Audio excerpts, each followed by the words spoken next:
রাজ্যে সরকার বদলের পর দুর্নীতি দমনে একের পর এক তৃণমূল নেতাদের গ্রেপ্তার হতে দেখা যাচ্ছে। যে তালিকায় এবার নাম উঠেছে বীরভূমের আহমেদপুরের অনুব্রত মণ্ডল ঘনিষ্ঠ তৃণমূল নেতা রাজীব ভট্টাচার্যের। বুধবার তাকে সাঁইথিয়া থানার পুলিশ গ্রেপ্তার করে এবং আজ বৃহস্পতিবার সিউড়ির জেলা আদালতে তোলা হয়। পুলিশ 7 দিনের পুলিশি হেফাজতে চাইলেও এই ঘটনায় আদালত 6 দিনের হেফাজত মঞ্জুর করেছে। পাশাপাশি একই ঘটনায় গ্রেপ্তার হয়েছেন আরও একজন, তিনি হলেন চন্দ্রনাথ মুখার্জি। তারও 6 দিনের পুলিশি হেফাজতের নির্দেশ দেওয়া হয়েছে। গতকাল যখন রাজীব ভট্টাচার্যের গ্রেপ্তার হওয়ার খবর ছড়িয়ে পড়ে তখন অনেকের মধ্যে প্রশ্ন উঠতে শুরু করে ঠিক কী কারণে তাকে গ্রেপ্তার করেছে পুলিশ। আজ আদালতে পেশ করার পর আইনজীবীর থেকে সেই কারণ জানা গিয়েছে। মূলত তিনি সরকারের থেকে প্রায় 9 কোটি টাকা নিয়েছিলেন সরকারকে চাল দেওয়ার লক্ষ্যে, কিন্তু সেই প্রতিশ্রুতি অনুযায়ী চাল দেননি। এই ঘটনার পরিপ্রেক্ষিতে 14ই মে 2026 ফুড ইন্সপেক্টর একটি অভিযোগ দায়ের করেন এবং তারই পরিপ্রেক্ষিতে তাকে গ্রেপ্তার করে পুলিশ। আইনজীবী রাজীব ভট্টাচার্যকে গ্রেপ্তারের কারণে এবং কি মামলা তার বিরুদ্ধে রুজু করা হয়েছে তা সম্পর্কে জানিয়েছেন। এরা হচ্ছে জয় মা দুর্গার রাইস মিলের পার্টনার। এদের বিরুদ্ধে গত ইংরেজি 14/5/2026 তারিখ একটা কমপ্লেন লজ হয়।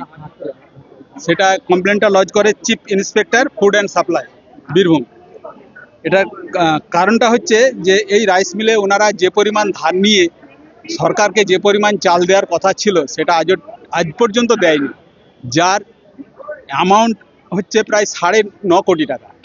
সেই বেসিসে অভিযোগ হলে সাঁইথিয়া থানা এই আসামিদেরকে তার রাইস মিল থেকেই অ্যারেস্ট করে এবং আজকে প্রোডাকশনের পর 7 দিনের পিসি প্রেয়ার করে কোর্ট। সেটা চারিদিক বিচার বিবেচনা করে 10/6 পর্যন্ত তাদেরকে পিসি দিয়েছে, অর্থাৎ 6 দিনের পিসি অ্যালাউ করেছে।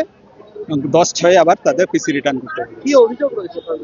অভিযোগটা বললাম তো, অভিযোগটা হচ্ছে প্রায় 9 কোটি টাকার চাল, যেটা যার অ্যামাউন্টিং মূল্য হচ্ছে 9 কোটি প্রায় 9.5 কোটি, যে চালটা রাইস মিল সরকারকে দেয়। ওইটা হচ্ছে দুজনকে তুলেছে। হ্যাঁ, একজনের নাম হচ্ছে রাজীব ভট্টাচার্য, আর একজনের নাম হচ্ছে চন্দ্রনাথ মুখার্জি। ধারা তো কোনো ধারা বাদ নাই। হ্যাঁ, ধারা অনেক দেওয়া আছে।